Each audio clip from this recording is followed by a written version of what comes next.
प्यारे बच्चों, मैं सुशील कुमार एक बार फिर आप सभी का स्वागत करता हूं। जैसा कि हमने अपने पिछले वीडियो में चैप्टर 5 यूक्लिड की ज्यामिति का परिचय इसका बेसिक किया था। आज हम एक्सरसाइज 5.1 के क्वेश्चंस करेंगे, लेकिन एक्सरसाइज 5.1 के क्वेश्चन करने से पहले एक बार हमने पिछले वीडियो में जो किया है उसकी एक फास्ट रिविजन कर लेते हैं। प्यारे बच्चों, हमने सीखा था कि जो ज्योमेट्री है वो एक यूनानी शब्द है जो कि दो शब्दों के मेल से बना है। जियो जिसका अर्थ है भूमि या पृथ्वी, और मीट्रिन जिसका अर्थ है मापन। तो इस प्रकार जो ज्योमेट्री शब्द है उसकी उत्पत्ति भूमि को मापने की आवश्यकता के कारण हुई है, हम ये कह सकते हैं।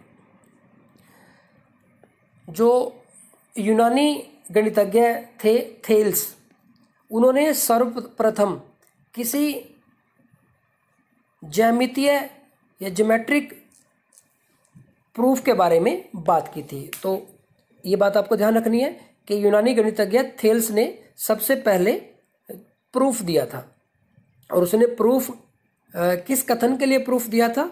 वो है कि वृत्त का व्यास वृत्त को समद्विभाजित करता है। ये प्रूफ सबसे पहले ज्यामिति का क्षेत्र में सबसे पहला प्रूफ थेल्स द्वारा ये दिया गया था।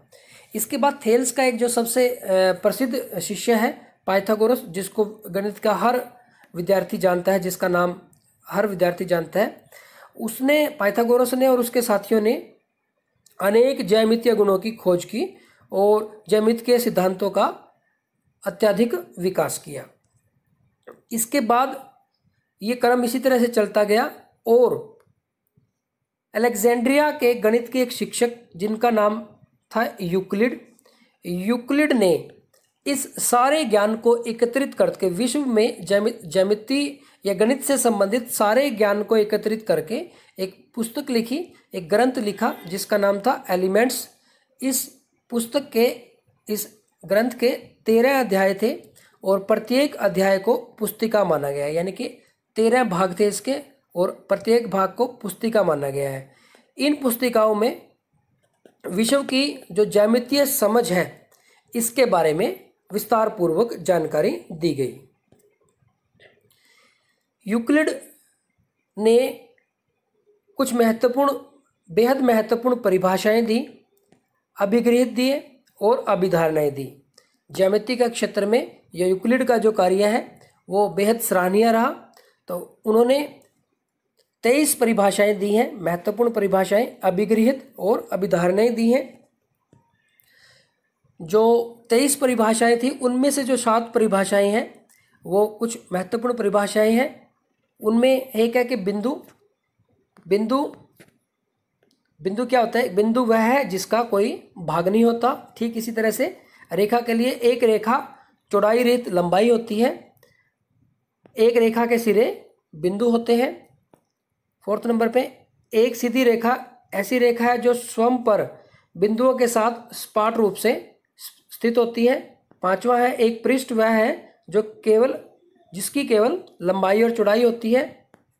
6वां है पृष्ठ के किनारे रेखाएं होती हैं। और 7वां है एक समतल पृष्ठ, प्लेन सरफेस, ऐसा पृष्ठ है जो स्वयं पर सीधी रेखाओं के साथ सपाट रूप से स्थित होता है। तो ये यूक्लिड द्वारा दी गई परिभाषाओं में से महत्वपूर्ण 7 परिभाषाएं हैं। इसके बाद जो यूक्लिड ने एक्सियोम्स, यानी कि जिनको हम अभिगृहित कहते हैं, और अभिधारणाएं जिनको हम पास्टुलेट्स कहते हैं, वो दिए। तो उनमें जो यूक्लिड के कुछ अभिगृहित हैं जो हम पढ़ेंगे अपनी पुस्तक में। यहाँ पे 7 अभिगृहित दिए हुए हैं।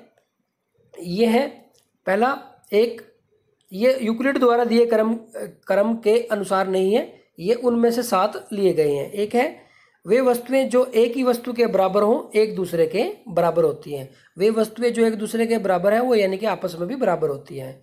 यदि बराबरों को बराबरों में जोड़ा जाए तो पूर्ण भी बराबर होता है। तीसरा है यदि बराबरों को बराबर में से घटाया जाए तो शेषफल भी बराबर होता है। बिल्कुल सही बात है। चौथा है हमारे पास वो वस्तुएं जो संपाती होती हैं एक दूसरे के बराबर होती हैं, यानी कि संपाती वस्तुएं आपस में बराबर होती हैं। 5वां इंपॉर्टेंट है हमारे पास पूर्ण अपने भाग से बड़ा होता है। बिल्कुल सही बात है, पूर्ण है जो अपने भाग या अपने हिस्से से तो हमेशा बड़ा ही होता है। छठा है हमारे पास एक ही वस्तु के दुगने परस्पर बराबर होते हैं। बिल्कुल सही बात है। और सातवां है हमारे पास एक ही वस्तुओं के आधे भी आपस में बराबर होते हैं। ये हमारे पास कुछ अभिगृहित थे यूक्लिड के। ठीक इसी तरह से यूक्लिड की जो 5 अभिधारणाएं हैं वो हमारे पास इस प्रकार है। अभिधारणा 1 है, एक बिंदु से एक अन्य बिंदु तक एक सीधी रेखा खींची जा सकती है। यानी कि यहाँ पे कहा गया है कि एक बिंदु से एक अन्य बिंदु तक एक सीधी रेखा खींची जा सकती है। ये रेखा तो हमारी सीधी नहीं है, लेकिन ये जस्ट हम सपोज करें यहाँ पे कहा गया है कि एक बिंदु से एक दूसरे बिंदु तक एक सीधी रेखा खींची जा सकती है। तो इसको थोड़ा सा और एक्सटेंड किया गया है, क्योंकि यहाँ से इस बात का क्लियर नहीं हो रहा कि कितनी रेखाएं खींची जा सकती है। तो यहाँ अभिगृहित 5.1 दिया हुआ है, तो यहाँ पे इसको और ज़्यादा क्लैरिफाई किया गया है कि दिए हुए दो भिन्न बिंदुओं से होकर एक अद्वितीय यानी कि केवल एक ही रेखा खींची जा सकती है। तो ये हमारे पास अभिधारणा 1 और एक अभिगृहित है इससे संबंधित। आगे बढ़ते हैं। अभिधारणा 2, इसमें कहा गया है कि एक शांत रेखा जिसको हम आजकल रेखाखंड कहते हैं, रेखाखंड को अनिश्चित रूप से बढ़ाया जा सकता है। तो बिल्कुल सही बात है कि जो एक शांत रेखा है यहाँ से यहाँ तक है मान लो, तो इसको इधर भी बढ़ाया जा सकता है और इसको इधर भी बढ़ाया जा सकता है। तो इसको दोनों साइड में बढ़ाया जा सकता है इस तरह से। तो एक शांत रेखा जिसको हम रेखाखंड बोलते हैं उसको अनिश्चित रूप से बढ़ाया जा सकता है। ये हमारी अभिधारणा 2 है। ठीक इसी तरह से अभिधारणा 3 क्या है कि किसी को केंद्र मानकर और किसी त्रिज्या से एक वृत्त खींचा जा सकता है। यानी कि हम केंद्र मान के और कोई त्रिज्या लेके एक वृत्त खींच सकते हैं। ठीक इसी तरह से अभिधारणा 4 है हमारे पास, कह रहा है कि सभी समकोण एक दूसरे के बराबर होते हैं, क्योंकि समकोण का मतलब 90 डिग्री है। तो 90 डिग्री का कोण, जितने भी समकोण होंगे सारे 90 डिग्री के कोण होंगे, तो यानी कि सारे आपस में बराबर भी होंगे। ठीक इसी तरह से हमारे पास 5वीं अभिधारणा है, ये थोड़ी बड़ी है हमारे पास। इसमें कहा गया है कि एक सीधी रेखा 2 सीधी रेखाओं पर गिरकर, यानी कि 2 सीधी रेखाओं पे, ये 2 सीधी रेखाएं हैं और इस पे एक रेखा गिरकर, इस तरह से कोई बात कर रहा है, इन 2 कोणों के बारे में बात कर रहा है। तो एक सीधी रेखा 2 सीधी रेखाओं पर गिरकर अपने एक ही ओर के 2 अंतः कोण, यानी कि एक कोण और 2 कोण, इनकी बात कर रहे हैं, इन 2 कोणों की, इस प्रकार बनाए कि इन दोनों कोणों का योग मिलकर 2 समकोणों से कम है। यानी कि इसका और इसका जोड़ है 2 समकोण, यानी कि 180 डिग्री से कम है। तो वे दोनों सीधी रेखाएं अनिश्चित रूप से बढ़ाने पर उस ओर मिलती हैं जिस ओर 2 समकोण से कम है, जिस ओर यह योग 2 समकोणों से कम है। यानी कि इस साइड में कोण बने हैं तो इसी साइड में आगे बढ़ाने पे ये मिलेंगे, तो बिल्कुल मिल रही है।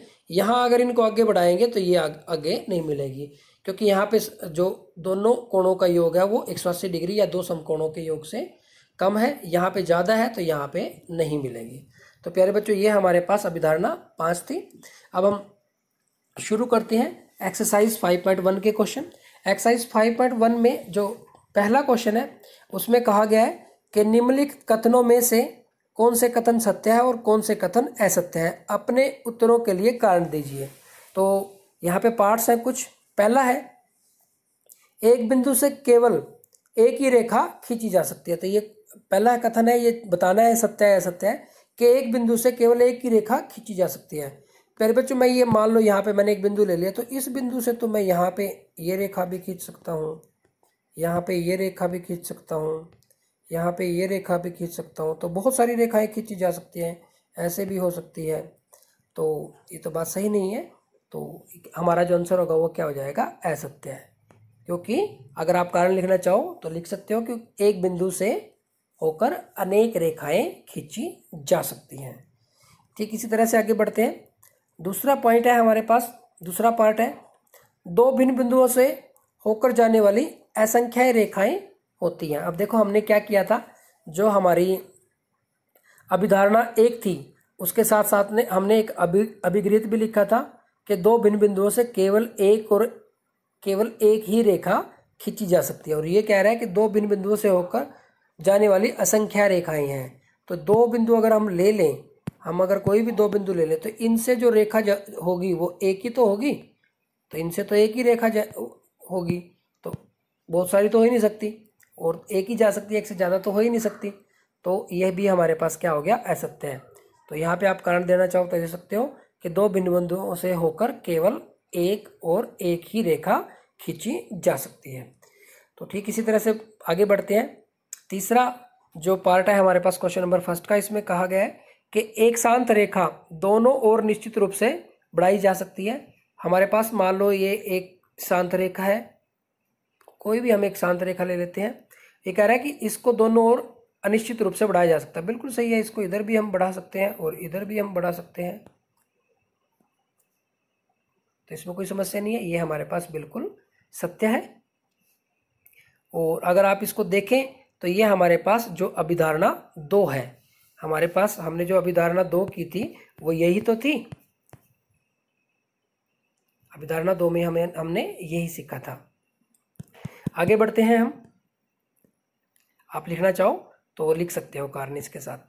इसके बाद है फोर्थ पार्ट की, अगर हम बात करें कि यदि दो वृत्त बराबर है तो उनकी त्रिज्याएं बराबर होती हैं। अब देखो दो वृत्त अगर बराबर है तो अब देखो एक वृत्त ये है और दूसरा वृत्त इसके बराबर है, तो जब उसको इसके ऊपर रखेंगे, इसके ऊपर ही बनाएंगे उस वृत्त को, इसके ऊपर ही रख देंगे क्योंकि बराबर है तो उसको पूरा ढक लेगा।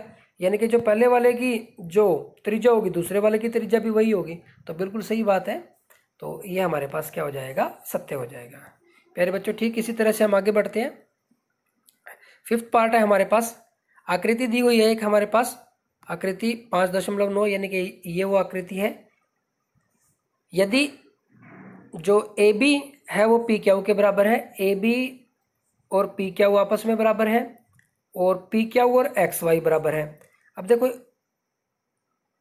ये जो रेखाखंड है ए बी वो पी क्यू के बराबर है और पी क्यू रेखाखंड एक्स वाई के बराबर है, तो ए बी और एक्स वाई भी तो बराबर होगा, तो बिल्कुल सही बात है, ये हमारे पास क्या हो जाएगा, सत्य है बिल्कुल। तो प्यारे बच्चों ये था हमारे पास क्वेश्चन नंबर 1। आगे बढ़ते हैं क्वेश्चन नंबर 2 की तरफ। तो क्वेश्चन नंबर 2 में कहा गया है कि निम्नलिखित पदों में से प्रत्येक की परिभाषा दीजिए। क्या इनके लिए कुछ ऐसे पद हैं जिन्हें परिभाषित करने की आवश्यकता है, वे क्या हैं और इन्हें आप कैसे परिभाषित कर पाएंगे। अब देखो हमने अपने बेसिक में भी पढ़ा था कि जब भी हम किसी पद की परिभाषा देते हैं तो उसमें से आगे और जो शब्द निकल के आते हैं, तो इस तरह से एक लंबी श्रृंखला शुरू हो जाती है, तो चलता रहता है ये प्रोसेस। तो यहाँ पे हम इनकी परिभाषाएं देखते हैं। सबसे पहले है समांतर रेखाएं। तो प्यारे बच्चों समांतर रेखाएं, समांतर रेखाएं यानी कि जैसे हमने चित्र में दिया हुआ है, तो समांतर रेखाएं वे सीधी रेखाएं हैं। तो इसकी जो परिभाषा है, समांतर रेखाएं वे सीधी रेखाएं हैं जो एक तल पर होती हैं, जो एक तल पर होती हैं और दोनों दिशाओं में असीमित रूप से बढ़ाने पर एक दूसरे को किसी भी दिशा में नहीं काटती हैं या फिर मिलती हैं। मान लो मैं इसको भी आगे बढ़ा दूं और यहाँ पे इसको भी आगे बढ़ा दूं, तो ये कहीं पर भी नहीं मिलेंगी क्योंकि इनके जो बीच की दूरी है वो हर स्थान पर बराबर रहती है। तो प्यारे बच्चों ये हमारे पास समांतर रेखाओं की परिभाषा होगी। ठीक इसी तरह से अगर दूसरा जो है वह है हमारे पास लंब रेखाएं। लंब रेखाएं यानी कि एक दूसरे के साथ 90 डिग्री का जो कोण बनाती हैं। तो यहाँ पे लंब रेखाओं की परिभाषा, यदि दो रेखाएं परस्पर एक दूसरे पर इस प्रकार खड़ी हैं, यदि दो रेखाएं परस्पर एक दूसरे पर इस प्रकार खड़ी हैं कि उनके बीच 90 डिग्री का कोण हो, तो उन्हें हम क्या कहते हैं, लंब रेखाएं कहते हैं। तो यानी कि देखो जैसे हमने चित्र में दिया हुआ है, ये हमारे पास चित्र है, इसमें देखो दो रेखाएं आपस में एक दूसरे पर 90 डिग्री के कोण पे खड़ी है। मान लो ये रेखा हम L मान लेते हैं और इस रेखा को M मान लेते हैं, तो L और M आपस में लंब रेखाएं हैं क्योंकि इनके बीच में जो कोण है वो कितने डिग्री का है, 90 डिग्री का कोण है। आगे बढ़ते हैं। ठीक इसी तरह से तीसरा है हमारे पास रेखाखंड।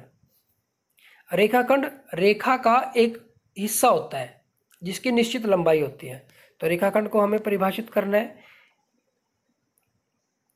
एक रेखा का वह भाग जिसके दो अंत्य बिंदुओं से रेखा हो एक रेखाखंड कहलाता है। तो रेखाखंड क्या है, एक रेखा का वह भाग जिसके दो अंत बिंदु हो एक रेखाखंड कहलाता है। यानी कि रेखाखंड जो है उसकी एक निश्चित लंबाई होती है, जो रेखा होती है उसकी लंबाई निश्चित नहीं होती। अब देखो मैं इसको अगर आगे बढ़ा देता हूँ तो ये इसकी लंबाई अनिश्चित हो जाएगी, तो उसका एक हिस्सा लिया है, तो ये हमारे पास रेखाखंड ए बी है। तो रेखाखंड ए बी, इसको हम किस तरह से लिखते हैं, इसके ऊपर इस तरह से ये लगा देते हैं, बार लगा देते हैं, तो ये रेखाखंड के लिए को व्यक्त करने के लिए प्रयोग किया जाता है। तो प्यारे बच्चों, ये थी हमारे पास रेखाखंड की परिभाषा। आगे बढ़ते हैं। वृत्त की त्रिज्या। अब वृत्त की त्रिज्या के लिए देखो, अब जब हम वृत्त के केंद्र को वृत्त की परिधि पे कोई पॉइंट है उससे जब मिला देते हैं, कहीं पे भी हो पॉइंट, तो हमें क्या मिल जाती है, वृत्त की त्रिज्या मिल जाती है। आप इसको यहाँ पे भी मिला सकते हो, यहाँ पे भी मिला सकते हो, कहीं भी मिला लो। तो देखते हैं परिभाषा। इसमें कहा है कि एक रेखाखंड जो वृत्त के किसी बिंदु को वृत्त के केंद्र से मिलाने पर मिलता है उसे वृत्त की त्रिज्या कहते हैं। तो यानी कि वृत्त की त्रिज्या, ये हमारे पास जो ये रेखाखंड है, ये हमारे पास OP, ये वृत्त की त्रिज्या है। कैसे मिला कि वृत्त पर कोई बिंदु है, यहाँ पे हमने बिंदु क्या लिया है, वो P बिंदु लिया है, और वृत्त के केंद्र से जब हमने इसको मिलाया तो जो रेखाखंड मिला OP, यही हमारे पास वृत्त की त्रिज्या है। तो आगे बढ़ते हैं इसी तरह से। 5th पार्ट है हमारे पास वर्ग। तो वर्ग को हमें परिभाषित करना है। हमें पता है कि वर्ग की जो चारों भुजाएं हैं वो समान होती हैं, लेकिन इसके साथ साथ एक और खास प्रॉपर्टी होती है कि प्रत्येक कोण भी 90 डिग्री का होता है। तो वर्ग को परिभाषित किया गया है, एक चतुर्भुज जिसकी प्रत्येक भुजा और प्रत्येक कोण बराबर होते हैं उसे वर्ग कहते हैं। या प्रत्येक कोण समकोण होता है, ऐसे भी कह सकते हैं कि समकोण यानी कि 90 डिग्री। तो बराबर तो तभी होगा नहीं जब सारे 90-90 के हो जाएंगे। तो यहाँ पे आप प्रत्येक कोण समकोण भी कह सकते हैं, लेकिन प्रत्येक भुजा बराबर लिखना पड़ेगा फिर पहले आपको। यहाँ पे दोनों एक से ही चला दिया काम, प्रत्येक भुजा और प्रत्येक कोण बराबर हो तो उसे हम क्या कहते हैं, वर्ग कहते हैं। तो प्यारे बच्चों, ये था हमारे पास क्वेश्चन नंबर 2।